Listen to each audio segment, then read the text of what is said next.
पार्वती अपने तप में लीन है, ना उन्हें किसी बात की सुधि है। सारे संसार की सुध भुला करके, तन मन की सुधि भुलाकर बस भगवान भोलेनाथ को पाने की एक तीव्र लालसा लिए उस कठिन तप के अंदर रत हैं।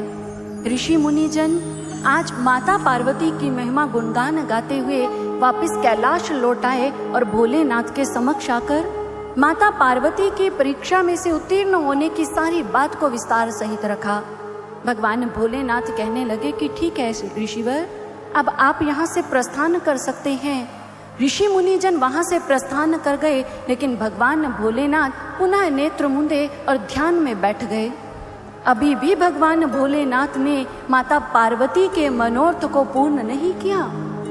भगवान भोलेनाथ माता पार्वती के धैर्य की परीक्षा ले रहे हैं अभी भी, कि कब तक ये धैर्य धारण किए मुझे पाने की प्रतीक्षा कर सकती है। भक्तजनों, माँ पार्वती किसे पाने के लिए तप कर रही थी जानते हो? किसे पाने के लिए? क्या किसी साधारण व्यक्ति को? नहीं, भगवान भोलेनाथ को, जो साक्षात परमेश्वर हैं, ईश्वरीय सत्ता को। और वो ईश्वरीय सत्ता को प्राप्त करने के लिए एक व्यक्ति के भीतर धैर्य होना तो आवश्यक है।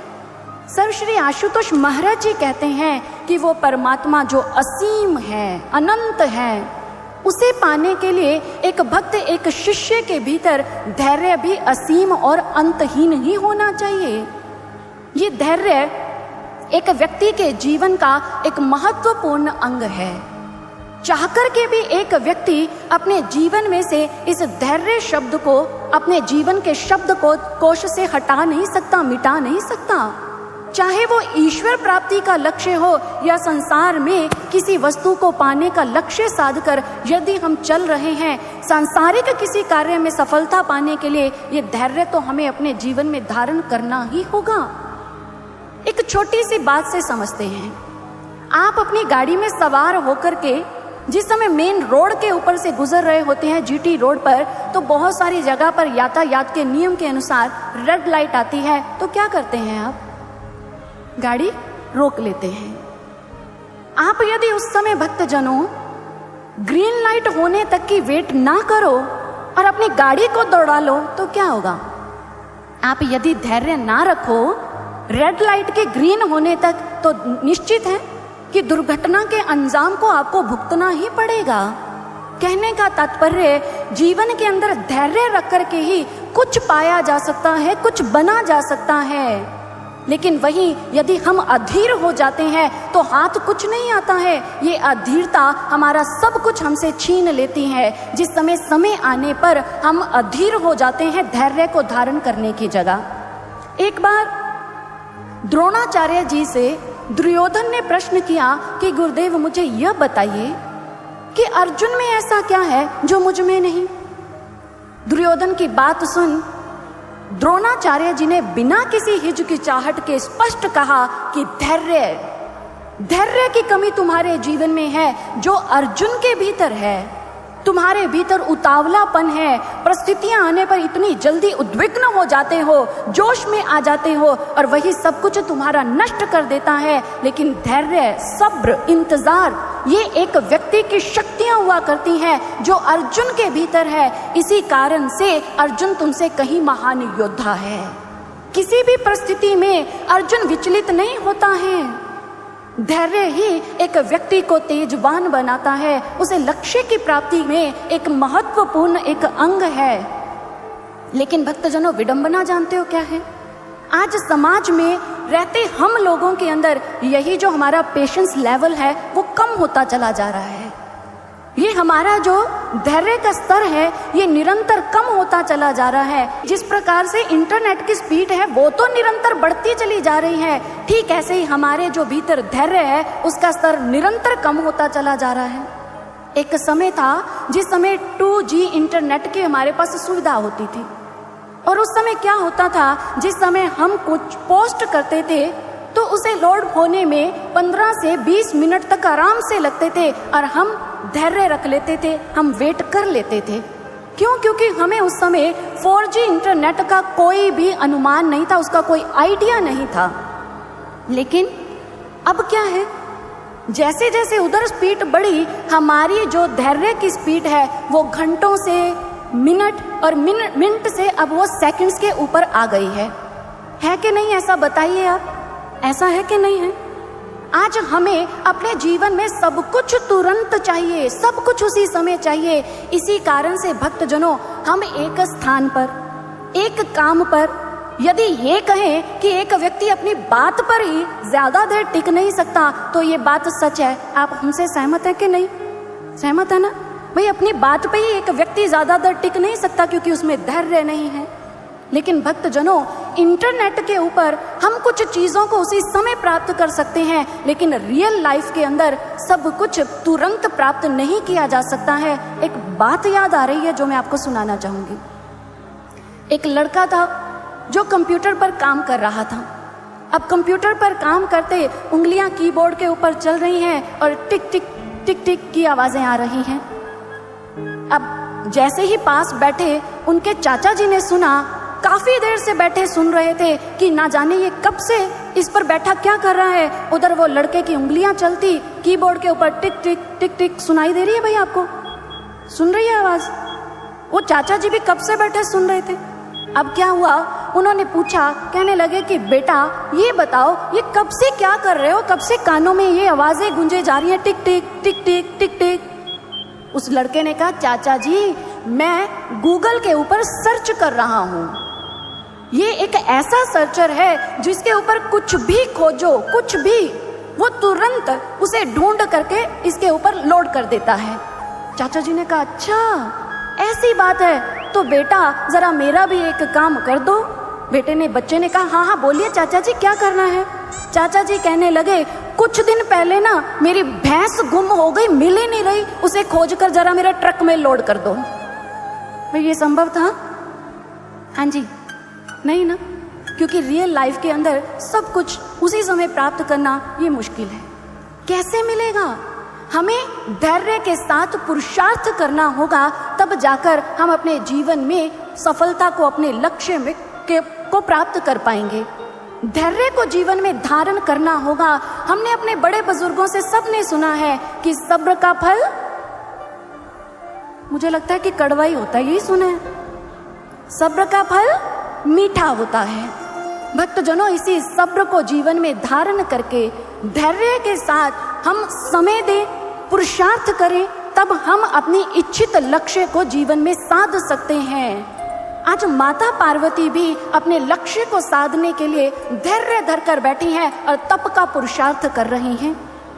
अब यह जैसे ही माता पार्वती का तप बढ़ता चला गया, उनके धैर्य के भी आज भगवान भोलेनाथ ने जब परीक्षा ले ली, माता पार्वती तनिक भी अपने लक्ष्य से विचलित ना होते देखा। आज भगवान भोलेनाथ भी माता पार्वती के तप से पिघल गए और आज भगवान भोलेनाथ ने अपने सिंहासन का त्याग किया, उठ खड़े हुए और आज भोलेनाथ ने एक लीला की। लीला क्या की? आज उन्होंने एक ब्राह्मण का स्वरूप धारण कर लिया, हाथ में दंड है और एक अपने दूसरे हाथ में छत्र लेकर ब्राह्मण के स्वरूप में पहुंच गए उसी गौरी शिखर पर जहां माता पार्वती तप में लीन थी। अब जैसे ही वहां गए, इधर उनके आगमन के ऊपर सारे वन प्रांत के अंदर पर्वत के ऊपर प्रकाश ही प्रकाश दिव्य फैल गया। माता पार्वती ने देखा, एकाएक उस ब्राह्मण देव को देखकर कहने लगी कि ब्राह्मण देव आप कौन हैं? आज से पहले तो आपको यहाँ कभी नहीं देखा। आपकी दिव्यता देख करके लग रहा है कि आप बहुत बड़े कोई तपस्वी हैं। ब्राह्मण देव कहने लगे, हाँ हाँ देवी, हम बहुत दूर से तप करके आ रहे हैं। मैं एक ऐसा तपस्वी हूँ जो सबको सुख देने वाला हूँ। लेकिन देवी, तुम ये कहो कि तुम किस मनोरथ के हेतु इस वन के अंदर ऐसा कठोर तप कर रही हो? क्या लक्ष्मी हो, सरस्वती हो, गायत्री हो? माँ पार्वती ने हाथ जोड़े, कहने लगी, नहीं ब्राह्मण देव, ना मैं गायत्री ना मैं सरस्वती, मैं तो हिमालय राज की पुत्री पार्वती हूँ। ब्राह्मण देव ने कहा, अच्छा, तुम्हारे मुख का तेज बता रहा है कि तुम एक राजा की ही पुत्री हो सकती हो। लेकिन देवी, अपना मनोरथ मेरे सामने तो रखो, हो सकता है कि मैं तुम्हारे मनोरथ को पूर्ण कर तुम्हें कुछ सुख प्रदान कर पाऊं। क्यों इस प्रकार से अपने सौंदर्य को तप करके व्यर्थ गवा रही हो? राजमहलों में रहने वाली वन के अंदर तपस्विनी वेश में किस कारण से बैठी हो? देवी पार्वती कहने लगी कि ब्राह्मण देव क्या कहूँ, मानती हूँ कि भोलेनाथ को पाना अति कठिन है, दुर्लभ है, लेकिन मेरा मन अब भगवान भोलेनाथ के बिना किसी और में रमता ही नहीं। मेरा मन भगवान भोलेनाथ को पति के रूप में पाना चाहता है। इतना सुनना था, ब्राह्मण देव उठ खड़े हुए कहने लगे श्री हरि श्री हरि श्री हरि। अब वहां से उठकर जाने लगे। पार्वती ने कहा, ब्राह्मण देव कहाँ चल दिए? मेरा मनोरथ जानकर आप कुछ कहिए तो सही। ब्राह्मण देव बोले, अरे देवी, अब कहने को रह ही क्या गया है? तुमने तो शंकर को अपने वर रूप में पाने का मनोरथ ठान लिया है। जानता हूँ उस शंकर को, वो बैल की सवारी करने वाला, कपाली, भूत प्रेतों का स्वामी। अरे कहाँ तुम, कहाँ वो? अरे देवी, तुम्हारे मन को क्या हो गया है? कहाँ जाकर अपने मन को रमा लिया है? हमारी बात मानो। कहाँ तुम जैसी सुंदरी, तुम्हारे पिता पर्वतों के राजा राजमहलों को छोड़कर क्यों वनवासिनी होना चाहती हो? अरे देवी, हमारी बात मानो। कहाँ तो तुम्हारे इतना सुंदर मुख चंद्रमुखी, और कहाँ वो पंचमुखी। तुम्हारे सर के ऊपर इतनी सुंदर सर्प के समान काली बेनी, और उधर जटाजूट मुकुटधारी। तुम्हारे मुख पर सुंदर कमल के समान नयन है, और वो त्रिलोचना। अरे कहाँ तुम स्वर्ण मुद्राओं को छोड़कर कांच पत्थर इकट्ठे करने में लगी हो? क्यों चंदन का वृक्ष छोड़कर करदम का वृक्ष लगाना चाहती हो? मेरी बात मानो, तुम्हारा और उस शंकर का कोई मेल नहीं है। मेरी बात मानकर उसका विचार अपने मन से त्याग दो। इतना सुनना था कि माता पार्वती आवेश में आ गई। कहने लगी, ब्राह्मण देव बस कीजिए। मुझे लगा था कि आप वास्तव में भगवान शिव को जानते हैं, लेकिन आपका ये कहना कि मैं शिव को जानता हूँ, ये मिथ्या है। भगवान भोलेनाथ, जिनकी सेवा करने पर समस्त कामनाएं पूर्ण हो जाती हैं, वो भोलेनाथ जिनकी सेवा करते हुए अपवित्र पवित्र हो जाया करते हैं। अरे जिनकी सेवा करते हुए जीवन के समस्त मनोरथ पूर्ण होते हैं, जो जगत के कर्ता धर्ता हैं, भला आप उन्हें कैसे जान सकते हैं? ये मेरी मूर्खता थी जो मुझे लगा कि आप ब्राह्मण हैं और शिव को जानते होंगे। उचित यही होगा ब्राह्मण देव, आप यहाँ से लौट जाइए, अन्यथा ऐसा ना हो मेरे मुख से कुछ अपशब्द निकले और मेरा सारा तप यूं ही व्यर्थ गवा लूं मैं। ऐसा कहकर माँ पार्वती ने रोष में आकर अपना मुख मोड़ लिया। और उधर ब्राह्मण देव आज एकाएक कहने लगे, अरे अरे अरे देवी, रुष्ट क्यों होती हो? हमारी बात तो तनिक सुनो। माँ पार्वती कहने लगी, सुनने को अब ब्राह्मण देव रह ही क्या गया है? अरे देवी, हमारी एक बार बात मानकर जरा अपना मुख तो हमारी ओर करो, बस एक ही बात सुननी है। माता पार्वती ने जैसे ही भक्तजनों आज अपना मुख पलटा, कौन था वहां पर? आज ब्राह्मण देव नहीं थे, साक्षात देवों के देव महादेव आज माँ पार्वती के समक्ष खड़े हैं, उन्हें अपना दर्शन दे रहे हैं। माँ पार्वती ने आज शिव शंकर भोलेनाथ को देखा, मानो उसी समय करबद्ध होकर भोलेनाथ के चरणों में बैठ गई।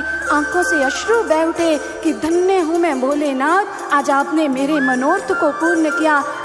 आज आपने आकर के मुझे दर्शन दिया। भगवान भोलेनाथ ने माँ पार्वती को उठाया, कहने लगे कि पार्वती, तुम अपने इस तप के अंदर पूर्ण हुई हो, अपनी परीक्षा के अंदर उत्तीर्ण हुई हो। मैं तुम्हारे मनोरथ को पूर्ण करते हुए तुम्हें अपने अर्धांगिनी के रूप में स्वीकारता हूँ। इसी क्षण मैं तुम्हें अपने संग लेकर कैलाश की ओर प्रस्थान करूँगा। माँ पार्वती दोनों हाथ जोड़कर बैठी है, कहने लगी कि प्रभु, ये आपकी अपार कृपा है जो आप मेरे मनोरथ को पूर्ण करते हुए मुझे अपनी दासी के रूप में स्वीकारने के लिए सज्ज हैं। लेकिन भोलेनाथ, मेरा आपके समक्ष एक अनुरोध है। यदि आप मेरी तपस्या से प्रसन्न हैं तो मात्र मेरी इतनी इच्छा पूरी कीजिए जिस प्रकार से इस संसार के रीति रिवाजों का भी पालन हो। आप मेरे माता पिता के पास आकर मेरा हाथ उनसे मांगे, ताकि मेरा दान मेरे माता पिता आपको करके वो अपने गृहस्थ आश्रम को, गृहस्थ जीवन को सफल कर पाएं। इतना सुनना था कि भोलेनाथ कहने लगे कि पार्वती, तुम्हारे प्रेम के कारण आज मैं विवश होकर के यहाँ चला आया हूँ। यूं तो मैं स्वतंत्र हूँ, लेकिन आज तुम्हारे इन प्रेममयी वचनों ने मुझे प्रतंत्र बना दिया है। मैं किसी से मांगता नहीं हूँ, मैं देता हूँ, लेकिन मैं पार्वती तुम्हें वचन देता हूँ, आज तुम्हारी खातिर मैं तुम्हारे माता पिता के पास आकर के तुम्हारा हाथ अवश्य मांगूंगा। इतना कहकर भगवान भोलेनाथ अंतर्धान हो गए और माँ पार्वती अपनी तपस्या पूर्ण कर वापिस इधर राजमहल में लौट आई। और भक्तजनों, इधर पार्वती की तपस्या पूर्ण होने पर पूरे राजमहल में खुशी का वातावरण है, सभी प्रसन्न हैं। सारे हिमाचल नगर को सजाया गया, उत्सव मनाया गया। महाराज हिमवान जो हैं अपने मंत्री गणों के संग आज भगवान विष्णु की पूजा करने के लिए चल दिए।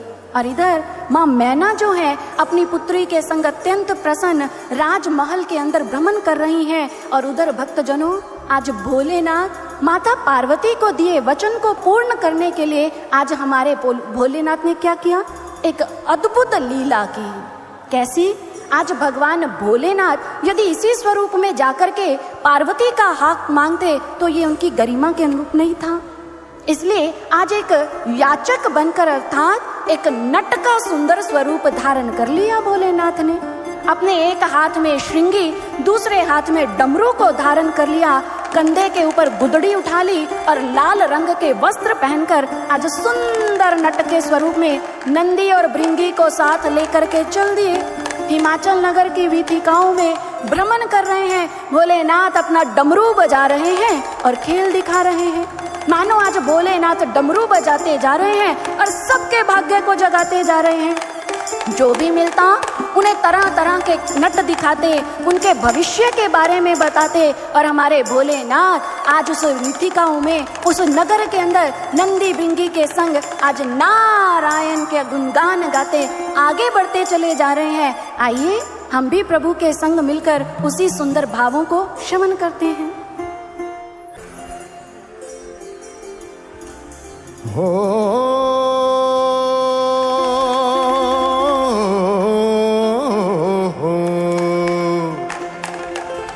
शांताकारं भुजगशयनं पद्मनाभं सुरेशं विश्वाधारं गगनसदृशं मेघवर्णं शुभांगं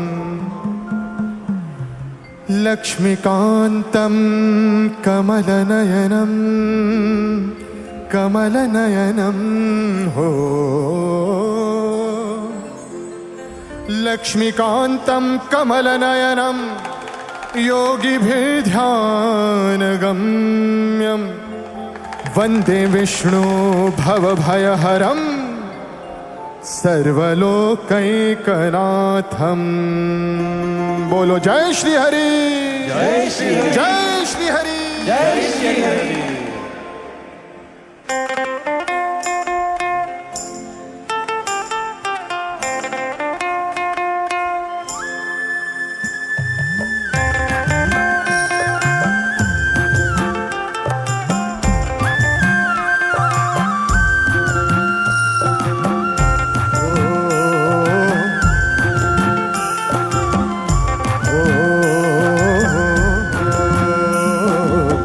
नारायण हरि हरि नारायण हरि हरि नारायण हरि हरि नारायण हरि हरि नारायण हरि हरि नारायण हरि हरि नारायण हरि हरि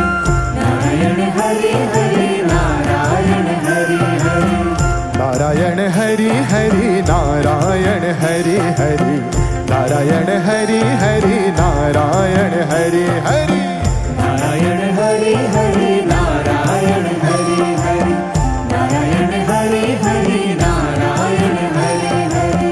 नारायण नारायण है ये अनमोल धन, नारायण नारायण है ये अनमोल धन।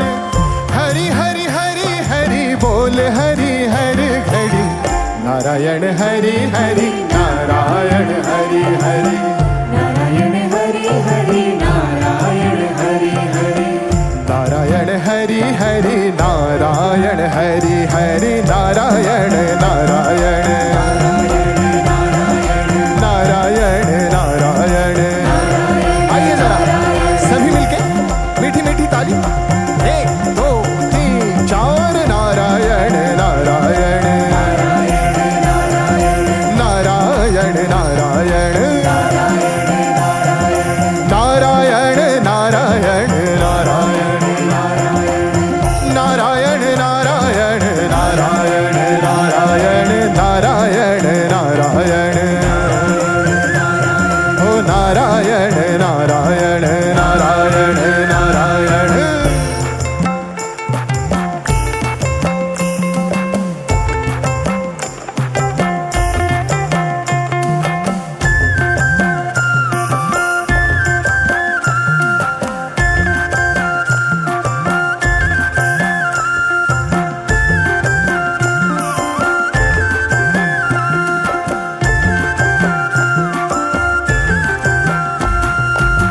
नारायणमय जीवन हो तो जन्म सफल है। मन में हरि, हरि में मन हो तो आनंद हर पल है। नारायण नारायण नारायण नारायण नारायण नारायण हो। नारायणमय जीवन हो तो जन्म सफल है। मन में हरि, हरि में मन हो तो आनंद हर पल है। नारायण नाम की महिमा बहुत बड़ी। मंगलम भगवान विष्णु मंगलम गरुड़ध्वज मंगलम पुंडरीकाक्षम मंगलाय तनोहरि। नारायण नाम की महिमा बहुत बड़ी। हरि हरि हरि ने ही हर नाव पार करी। नारायण हरि हरि नारायण हरि हरि नारायण हरि हरि नारायण। आप भी गाइए। नारायण हरि हरि नारायण हरि हरि नारायण हरि हरि नारायण हो। नारायण नारायण है ये अनमोल धन। नारायण नारायण है ये अनमोल धन। हरि हरि हरि हरि बोल हरि हर घड़ी। नारायण हरि हरि नारायण हरि हरि नारायण हरि हरि नारायण हरि हरि नारायण हरि हरि नारायण हरि हरि नारायण नारायण नारायण नारायण नारायण नारायण भज नारायण नारायण नारायण नारायण भज नारायण नारायण। जरा चलते चलते आप सबकी भी आवाज सुनना चाहते हैं। हमने सुना है जोधपुर के जो लोग हैं बहुत मीठा गाते हैं। क्या ये सही है? सही है? चलिए तो अब पता भी चल जाएगा। आप हमारे साथ गाएंगे। आइए जरा। नारायण नारायण आहा नारायण नारायण। इसमें ना थोड़ा पता नहीं चल रहा भाई लोग कहीं कंजूसी तो नहीं कर रहे इधर पीछे। एक एक करके पता कर लेते। पहले माताओं की बारी, बहनों की। आइए। नारायण नारायण नारायण नारायण आहा। एक बार इधर भी देख लेते हैं, है ना। आइए। नारायण नारायण। अच्छा, एक मौका और। आपकी संख्या ज्यादा है ना। एक बारी और। नारायण नारायण। अब देखो। नारायण नारायण। सभी मिलके एक बार मीठी मीठी ताली, दोनों हाथ ऊपर। नारायण नारायण नारायण नारायण नारायण नारायण भज नारायण नारायण श्रीमन नारायण नारायण श्रीमन नारायण नारायण भज नारायण नारायण भज नारायण नारायण श्रीमन नारायण नारायण नारायण श्रीमन नारायण नारायण नारायण श्रीमन नारायण नारायण नारायण भज नारायण नारायण नारायण भज नारायण नारायण नारायण ओ भज नारायण नारायण नारायण भज श्रीमन नारायण नारायण नारायण श्रीमन नारायण नारायण नारायण ओ श्रीमन नारायण नारायण नारायण श्रीमन नारायण नारायण नारायण श्रीमन नारायण नारायण नारायण श्रीमन नारायण नारायण नारायण। आज भगवान भोलेनाथ अपनी डुगडुगी बजाते हुए नारायण नारायण हरि हरि बोलते हिमाचल नगर की गलियों में आगे बढ़ रहे हैं। और पीछे पीछे जो नंदी भृंगी आज भोलेनाथ के संग उस लीला में जाकर के सम्मिलित हुए। भोलेनाथ जैसे ही कहते नारायण नारायण हरि हरि, अब नंदी भृंगी को क्या कहने की आदत थी जी? क्या? हरि हरि हरि हरि। एकाएक पीछे बोल पड़ते हर हर महादेव हर हर महादेव। भोलेनाथ ने पीछे देखा, नंदी भृंगी शांत, क्या कर रहे हो?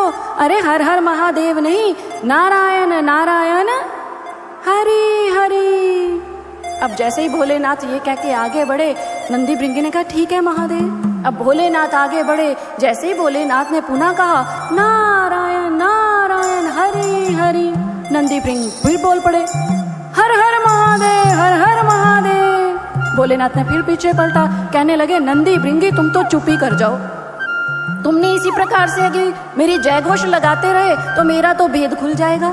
अब नंदी भृंगी बेचारे शांत भोलेनाथ के पीछे पीछे चलते जा रहे हैं। आज पूरी हिमाचल नगरी के लोग नट रूप में भोलेनाथ को देखकर अत्यंत प्रसन्न हो रहे हैं। नट महाराज हैं, आज डुगडुगी बजाते करतब दिखाते आगे बढ़ते जा रहे हैं। और एकाएक आज आगे बढ़ते भोलेनाथ का आगमन हुआ राजमहल के प्रांगण में। जैसे ही राजमहल के प्रांगण में आकर के बैठे, इधर महारानी मैना जो अपनी पुत्री पार्वती के संग बैठी थी, कहने लगी अरे नट कौन हो तुम?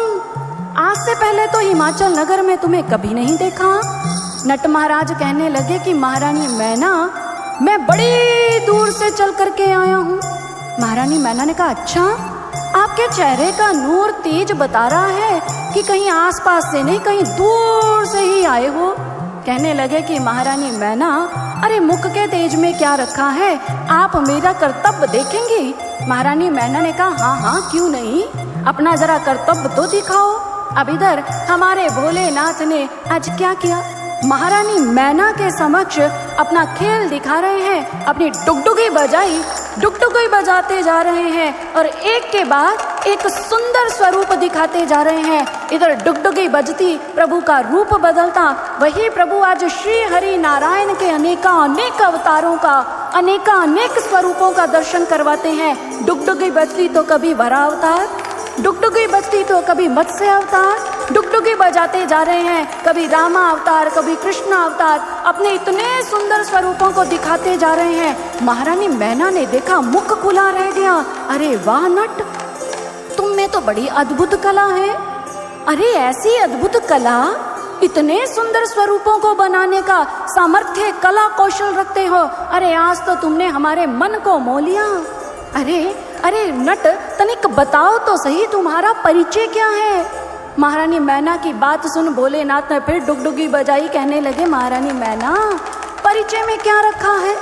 परिचय बता भी दूंगा तब भी कौन सा आपको ज्ञात होगा।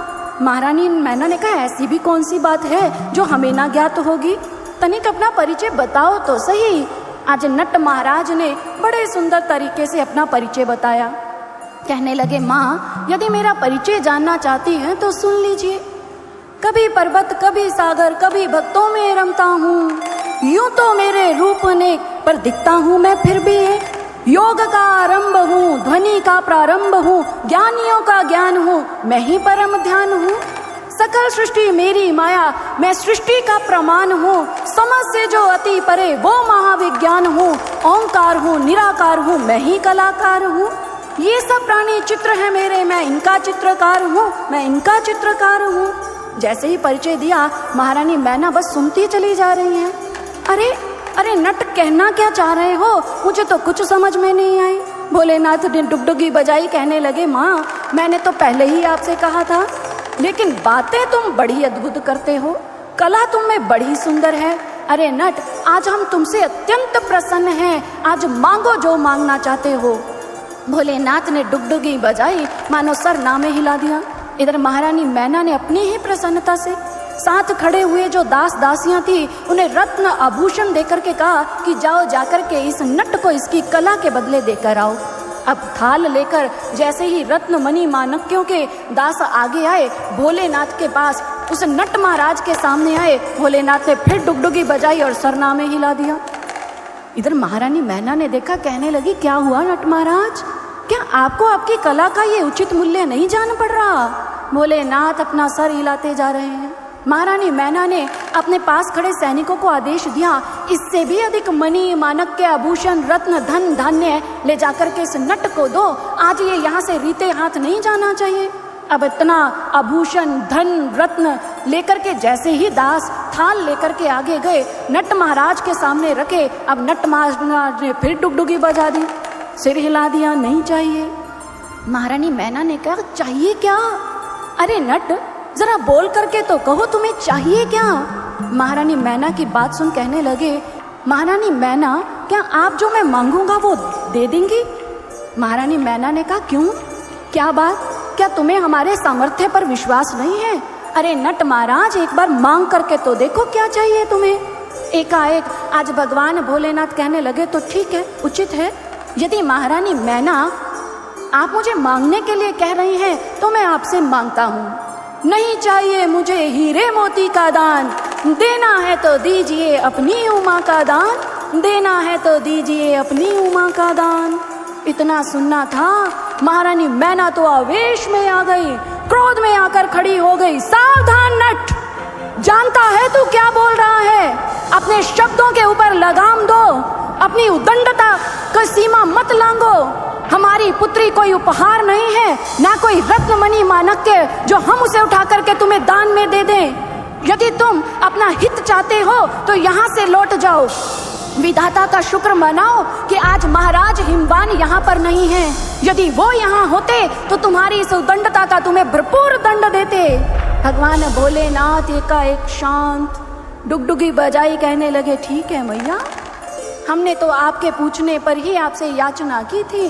डुगडुगी बजाई और वहां से भोलेनाथ चल दिए। अभी जैसे ही बाहर की ओर चले और उसी मार्ग से महाराज हिमवान जो है अपने सैनिकों के संग, मंत्रियों के संग भगवान विष्णु की पूजा अर्चना संपन्न कर राजमहल में वापस लौट कर आ रहे थे। अब जैसे ही मार्ग में नट महाराज को देखा, कहने लगे, ये कौन है? आज से पहले तो कभी ना देखा, और इस नट महाराज को देखकर ऐसा लग रहा है कि किसी दिव्यता की अनुभूति हो रही है। अब नट महाराज के सामने महाराज हिमवान और महाराज हिमवान के सामने नट महाराज खड़े हैं। और एकाएक इधर सैनिकों ने आकर महाराज हिमवान को जो अंदर सारी घटना घटी, सारी बात विस्तार पूर्वक आकर के कही। भगवान भोलेनाथ जो नट स्वरूप में सामने खड़े थे, महाराज हिमवान अपनी बाहरी दृष्टि से जब देखते हैं, उन्हें बाहर से तो ज्ञात नहीं हुआ, लेकिन उनकी अंतरात्मा कुछ बता रही है कि मेरी पुत्री पार्वती का हाथ मांगने वाला, मेरी पुत्री पार्वती का दान मांगने वाला कोई साधारण नट तो नहीं हो सकता। इसके पीछे अवश्य कोई लीला है, कोई ना कोई भेद तो छिपा है। आज देखते ही देखते वही नट स्वरूप धारण किए भगवान भोलेनाथ अपने शिव शंकर स्वरूप में आए, और भगवान शिव शंकर के संग आज उन्होंने अपनी पुत्री पार्वती का भी दर्शन किया। भगवान भोलेनाथ पार्वती के संग पूरी सृष्टि के अंदर भ्रमण करते, कण कण के अंदर वास करते। आज महाराज हिमवान ने ऐसी अनुभूति अपने अंदर की, और जैसे ही अंदर देखकर अपने नेत्र बाहर खोले, बाहर खोलने की देरी थी कि नट महाराज वहां से अंतर्धान हो गए।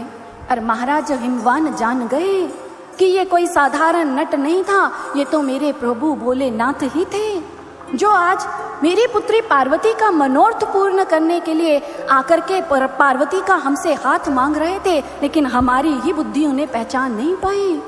आज महारानी मैना और मैं उन्हें पहचान नहीं पाए। अपनी ही इस बात पर आज उन्हें पश्चाताप हो रहा है। और उसी क्षण आज महाराज हिमवान ने अपने सारे रिश्तेदार, मित्र, संबंधी जन एकत्रित किए और उनके सामने ये प्रस्ताव रखा कि मैं अपनी पुत्री पार्वती का भगवान भोलेनाथ के संग विवाह करना चाहता हूँ। और सबकी सहमति पाकर आज सप्त ऋषि जनों को बुलाया और उनसे कहा कि जाकर के ऋषिवर, आप भगवान भोलेनाथ से कहिए कि हम अपनी पुत्री का दान उन्हें देने के लिए तैयार हैं। हम अपनी पुत्री का हाथ उनके हाथ में देने के लिए सज्ज हैं। वह शीघ्र, अति शीघ्र बारात लेकर के आए और हमारी पुत्री के संग विवाह करके उसे अपने संग ले जाएं। इधर सप्त ऋषि जन आज हिमवान के द्वारा दी उस पत्रिका को लेकर कैलाश पर्वत पर पहुंचे और जाकर के भोलेनाथ के समक्ष महाराज हिमवान का प्रस्ताव रखा कि भोलेनाथ, महाराज हिमवान आपको अपने जमाता के रूप में स्वीकारने के लिए सज्ज हैं, इसलिए भोलेनाथ पार्वती जी के संग चलकर के विवाह कर लीजिए। भगवान भोलेनाथ मंद मंद मुस्कुराते जा रहे हैं, कहने लगे कि ऋषिवर, यदि महाराज हिमवान की सहमति है तो फिर आप ही जानिए। हम विवाह करने के लिए सज्ज हैं, लेकिन विवाह का प्रबंध कैसे करना है, विवाह के रीति रिवाज क्या है, ये बात हमें तो नहीं ज्ञात। आपको जैसा उचित लगे वैसा कीजिए। उसी क्षण सप्त ऋषियों ने समस्त देवतागणों को आमंत्रण भेजा कि भगवान भोलेनाथ विवाह करने जा रहे हैं। इतना सुनना था कि समस्त देवतागण आज प्रसन्न हो उठे। अरे भोलेनाथ विवाह के लिए मान गए। अरे चलो, कैलाश पर्वत पर बहुत समय से कोई उत्सव नहीं देखा है, बहुत लंबा समय हो गया, आज चलकर कैलाश पर उत्सव देखते हैं। अब समस्त देवतागण सज धज कर अपनी अपनी पत्नियों के संग सुंदर विमानों पर सवार होकर के आज सारे बढ़ते चले आ रहे हैं कैलाश पर्वत पर। और इधर आज पूरे कैलाश पर्वत पर भोलेनाथ के बारातियों का जमघट लग गया। ऋषि मुनि जन देवता गंधर्व सभी सज धज करके भोले बाबा के विवाह में जाने के लिए तैयार हैं। लेकिन भोले बाबा एक जगह पर बैठे सब शांत, सब देख रहे हैं। कोई अपने वस्त्रों को संवार रहा है, कोई अपने आभूषणों को दिखा रहा है, कोई किसी प्रकार से अपनी सज्जा में लगा है तो कोई किसी प्रकार से, सब अपने अपने में मग्न है। किसी को भोले बाबा का ध्यान ही नहीं। नंदी भृंगी जो भोलेनाथ के आसपास दोनों ओर खड़े हैं, सब देख रहे हैं। एकाएक कहने लगे कि भोलेनाथ ये सब क्या हो रहा है? विवाह आपका है और सज धज ये रहे हैं, आपको कोई पूछ ही नहीं रहा। भोलेनाथ मौन धारण किए। नंदी भृंगी कहने लगे कि प्रभु, यदि आपकी आज्ञा हो तो क्या हम आपका श्रृंगार कर दें? प्रभु ने अपना सिर हिलाकर मानो नंदी भृंगी को सहमति दे दी। बस अब क्या था कि नंदी और भृंगी आज लगे भोलेनाथ का श्रृंगार करने। अब दूल्हे का श्रृंगार प्रारंभ हुआ। दूल्हे राजा को सजाया जा रहा है। भक्तजनों, जिस समय समाज के अंदर किसी दूल्हे को सजाया जाता है, सबसे पहले उसका रूप निखारने के लिए किसका उसे अंगराग लगाया जाता है? किसका जी? भाई भाइयों का अनुभव है, इसलिए मैं भाइयों से पूछना चाहती हूँ, किस चीज का? आवाज नहीं आई, कहीं गोबर कह रहे हैं? हाँ जी, कल आपने गाय माता की महिमा सुनी, शायद आज मन बना लिया हो। भाई किस चीज का उपटन लगता है? हल्दी का, चंदन का। लेकिन आज हमारे भोले बाबा दूल्हे राजा बनने जा रहे। नंदी और भृंगी ने क्या किया? आज चिता की भस्म लेकर के भोलेनाथ के तन के ऊपर पूरी मल दी। अब भाई संसार के अंदर दूल्हा सजता है तो उसके सर के ऊपर क्या सजाया जाता है? हाँ जी, क्या? भाई भाइयों का अनुभव है तो शर्मा रहे हैं लगता है बताने में। अब सिर के ऊपर सहरा सजाया जाता है। हमारे भोले बाबा के मस्तक पर सहरे की जगह जो काम दहन के समय जटाएं बिखरी थी, उन जटाओं को पकड़ा नंदी भृंगी ने और उसे मुकुट बनाकर जटाजूट मुकुट भोलेनाथ के मस्तक पर सजा दिया। अब भाई दूल्हे राजा के मस्तक को सुशोभित करने के लिए तिलक लगाया जाता है कुमकुम का, है ना, उसके ऊपर अक्षत सजा दिए जाते हैं। हमारे भोले बाबा के मस्तक पर तिलक लगाने की आवश्यकता नहीं, वहां तृतीय नेत्र जगमगा रहा है। अब भाई जिस समय एक दूल्हे का श्रृंगार होता है, कितने सुंदर वस्त्र आभूषण पहनता है ना? पहनते हो कि नहीं? भाई सुंदर से सुंदर परिधान भोले बाबा के तन के ऊपर बेगंबर है। आभूषण दूल्हे राजा किस चीज के पहनते हैं जी? हाँ जी, सोने के, चांदी के, फूलों के, है ना, ऐसा होता है ना भाई। ऐसे तो नहीं लोहे के, क्योंकि शादी एक बंधन लगती है, भाई लोहे के बंधन में ही बंध रहे हैं, ऐसा तो नहीं। सोने चांदी के आभूषण पहने जाते हैं। हमारे भोले बाबा के अद्भुत आभूषण हैं। गले के अंदर सर्पों की माला है, कानों में सर्पों के कुंडल हैं। अब भोले बाबा के ऐसे अद्भुत श्रृंगार को सभी देख करके आश्चर्यचकित हैं। भाई जिस समय दूल्हा सजता है, उसके हाथ में एक कटार या एक तलवार थमा दी जाती है। इधर भोले बाबा के हाथ में क्या है? त्रिशूल, तो दूसरे में डमरू है। और भोले बाबा के इस अद्भुत श्रृंगार को जब देखा, मुख खुला है, आंखें फटी की फटी रह गई। अरे देखो तो दूल्हे राजा को। अरे ऐसे दूल्हे की जो दुल्हन है कोई सौभाग्यशालिनी होगी, कोई कोई साधारण कन्या तो वो हो नहीं सकती है। अरे दूल्हे राजा को देखो तो सही जरा, ऐसे दूल्हे के बाराती बन करके जाएंगे।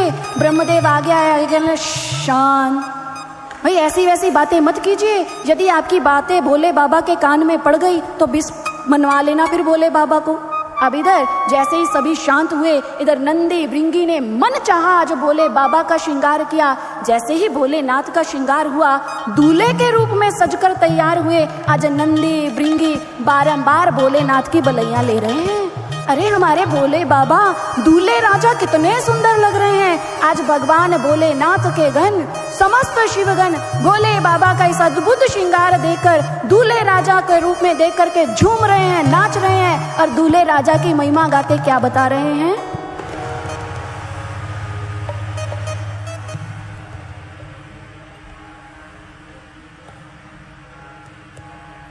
भोला भोला जय जय शंकर भोला, भोला भोला जय जय शंकर भोला, भोला भोला जय जय शंकर भोला, भोला भोला जय जय शंकर भोला।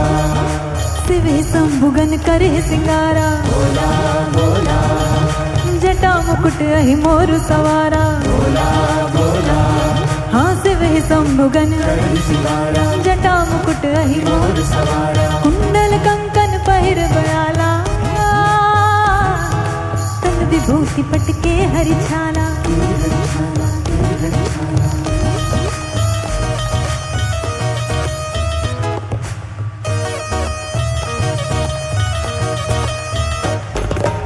तन पे थोड़ी भस्म रमा के, माथे पर चंदा को सजा के, थोड़ी भस्म रमा के, माथे पर चंदा को सजा के, गले में डाले सर्प है काले, बैठ कैसा रूप बना के। शिव शंकर का डम डम करता देखो डमरू बाजा, भोले बाबा जी बन गए दूल्हे राजा, भोले बाबा जी बन गए दूल्हे राजा, भोले बाबा जी बन गए दूल्हे राजा, भोले बाबा जी बन गए दूल्हे राजा। मुझे लगता है कि देवी देवताओं की माने आज आपको भी भोले बाबा अच्छे नहीं लग रहे, नहीं लग रहे। इस स्वरूप में आपको अच्छे नहीं लग रहे। भोले बाबा का अद्भुत स्वरूप किसके मन को भा रहा है, जरा हाथ खड़ा करके सभी को। भाई भोलेनाथ के गण वो तो प्रभु के इस स्वरूप को देखकर झूम रहे हैं, नाच रहे हैं, गा रहे हैं, और आप हाथ के ऊपर हाथ रख के बैठे हो। भोले बाबा के भक्त हो ना, भाई ऐसे नहीं बात बनेगी। भोले बाबा के बारात में जाना है तो कैसे कैसे भाई, दोनों हाथ ऊपर झूमते हुए नाचते हुए, क्या बात है। भोले बाबा जी बन गए दूल्हे राजा, भोले बाबा जी बन गए दूल्हे राजा, भोले बाबा जी बन गए दूल्हे राजा, भोले बाबा जी बन गए दूल्हे राजा।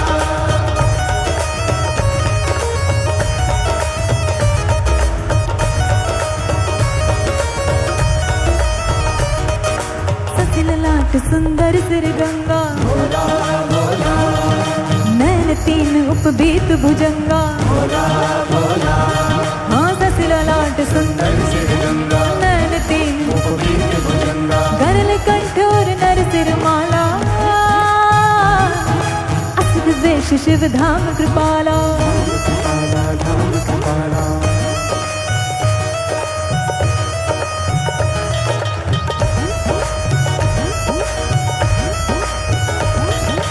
इस दूल्हे के क्या है कहने, बाघंबर का चोला पहने, हाँ इस दूल्हे के बाघंबर का चोला पहने, रंग बिरंगे रुद्र सुहाने, देखो कितने सुंदर गहने, सुंदर गहने।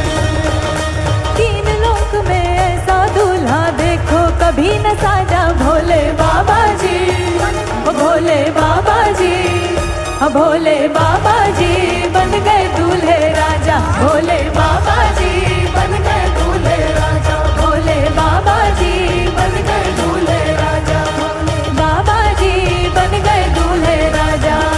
भोला भोला हो जय जय शंकर भोला, भोला भोला हो जय जय शंकर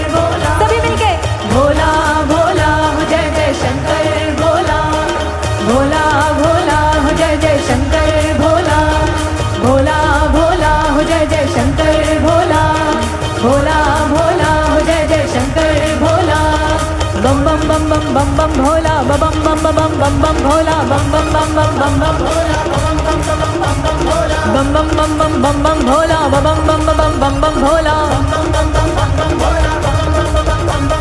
बम बम बम बम बम बम भोला बम बम बम बम बम बम भोला बम बम बम बम बम बम भोला बम बम बम बम बम बम भोला। है मस्त मगन कैलाश जगत हर सावे हो, देखो शिव भोला भंडारी भस्म रमावे हो।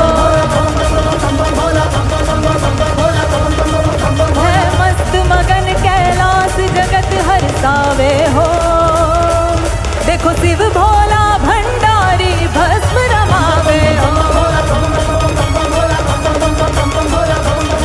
होई ब्याह रचावन बेला चहु दिस आनंद का मेला, रचावन बेला चहु दिस आनंद का मेला। बाघंबर तनधारी छवि मन को भावे हो, बम बम बम बम बम भोला। है मस्त मगन कैलाश जगत हर सावे हो, देखो शिव भोला